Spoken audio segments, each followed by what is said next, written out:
let's just start. I mean, the phrasing of war, the war against Reconstruction, is an attempt by you to as a corrective for the way that we often talk about Reconstruction, and certainly, prior to, I don't know, 20 some odd years ago, almost exclusively perceived Reconstruction as a function of the Dunning School. Tell us a little bit about the Dunning School. I mean, I think, this audience is fairly well versed, but let's just go over this because I think this is important and why this is a corrective.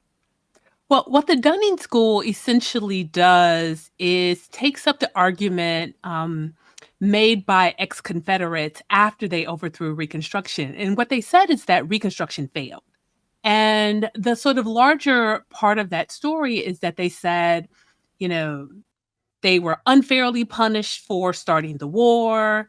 White Northerners put unqualified, ignorant Black people in control of the South, and those Black people harmed white people. And so white Southerners had no choice but to overthrow this unjust government, and do that with the Ku Klux Klan, and then install the system of Jim Crow.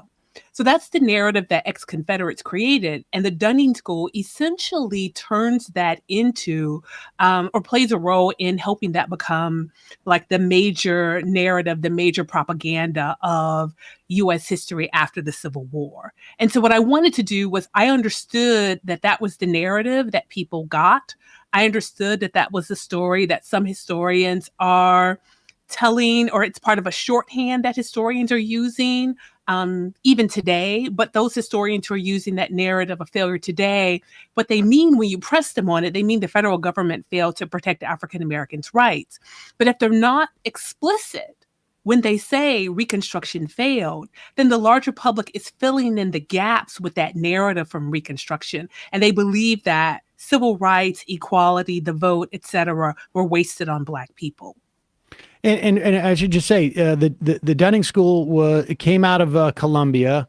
Dunning, his first name escapes me, but it was William Dunning. And there were other historians sort of in his sphere out of Columbia, and I imagine other schools. But this is in the 1920s, which is not really a coincidence in terms of that era. We'll catch up to that.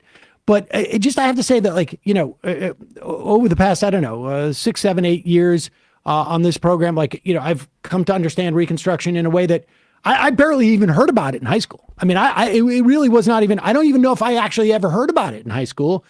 Even in college, it was, at that time in the 80s, it was barely spoken of in any way. And then this notion of failure also, by the time it gets to a broader audience, like you say, there's such a passive quality to it that it almost is like, it's almost as like it just didn't catch. But over the years, we've heard so much from different historians about the coups that took place here.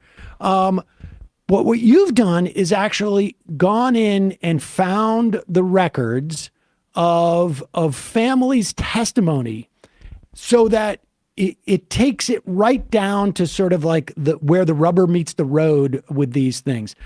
Let's talk about where these sources for these records. The most prominent was a series, I guess the official title was the Joint Select Committee to Inquire on the Condition of Affairs in Late Insurrectionist States. Is that right? That's correct. And it's basically, though, it was like talking, and this happened in 1871. So give us the context of what led to that, because I think it becomes clear through your work here that the story of the Civil War ending and it ends, and some people are mad about it, some people are not. It really just is more of a story of like the war shifts to almost like a guerrilla war. Right. So part of what happens is that wars never end as neatly in real life as they appear in history books, right? And so what we get is that the war ended. And what we don't acknowledge is that wars are often followed by new conflicts. And, I think the wars in Afghanistan and Iraq should tell us about what happens when the war is officially over and like what happens afterwards. So after the Civil War, the new conflict is about African Americans enjoying these civil and political rights. And I think we need to understand that because ex-Confederates and enslavers only released Black people from bondage in order to end the war, right? So it's not something that they want to do. It's not something that they do happily. And what we see is them immediately shift to trying to hold on to as much of slavery as possible. And some of this looks like killing, slaughtering people who are trying to leave farms and plantations, killing Black veterans when they return from the battlefield to go get their families out of bondage. They often have to fight their way in order to recover their people who were legally, technically free. But that's because you've got those former enslavers who are still holding on to slavery. And so what they do is they start to declare essentially war on Black people who are seizing their freedom. And so the difference that we have to understand is that while Black people were in bondage, it wasn't profitable to just kill them all willy-nilly, right? You can continue sort of using different types of violence against them, but you weren't going to kill them.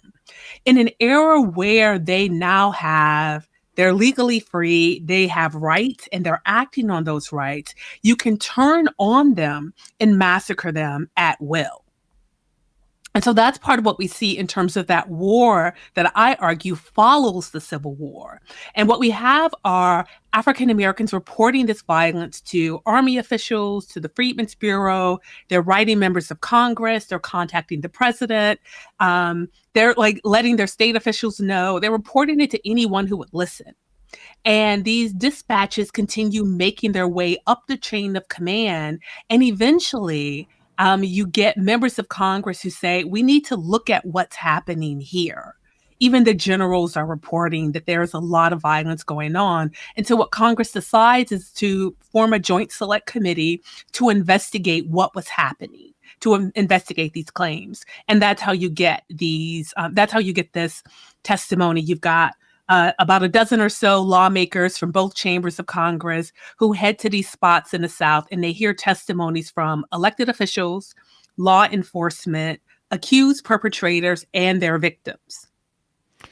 Yeah, I don't know if you get this from other people, but it's almost embarrassing to me that it is so revelatory to contemplate the post Civil War in the way that, we've seen the violence continue in Iraq and in Afghanistan, and this it just so on some level, it just occurs to me, of course this is what it was, but we're not conditioned, and it's almost probably because we haven't had a war in this country in 170 years now, whatever the math is.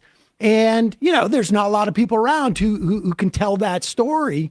But basically it's they're giving up their slaves because the plantation owners are giving up their slaves because they're on the wrong end of a gun.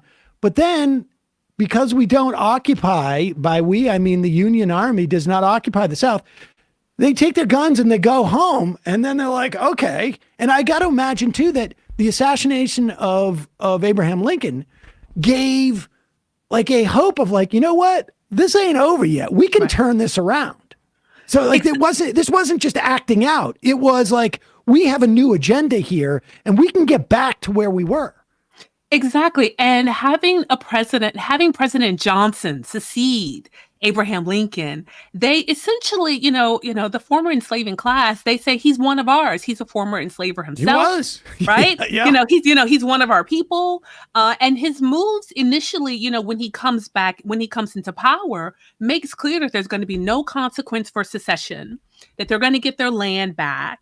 The one thing they won't get back is slavery. And so what they say is that, we may not be able to get it back in the exact form as we had it before. But what we'll do is we will try to do as much as we can to resurrect this old system. And that's essentially what they're able to do. And as you know, because of the lack of military occupation, you do have some forces within the U.S. South. But one of the realities you have to deal with is that the war is officially over. Americans dating back to the to the Boston Massacre don't take well to a standing army in peacetime. And so you've got a lot of people who are saying, well, the war is over, so we shouldn't have a standing army. The soldiers want to go home. There are all of these things, and there's a political investment in moving on from the war. So the Army's footprint is shrinking every single year. And so there are never enough troops in the region and where the violence is happening in order for them to do anything about the violence. And ex-Confederates are strategic. They're not striking in areas where there are large numbers of troops. And I want to get to those strikes too, but it also sort of like, it also contextualizes like the value of maintaining some ambiguity in the context of the 15th Amendment, in the context of the 13th Amendment, and the 14th Amendment. Though that ambiguity, if it's seen in part as like, this war is not over, you know, like we can't have exactly what we had before, but we can have the same sort of like structure. And like you say, they're avoiding the conflict. It's a guerrilla war they're fighting, essentially against freed Black people and their political power.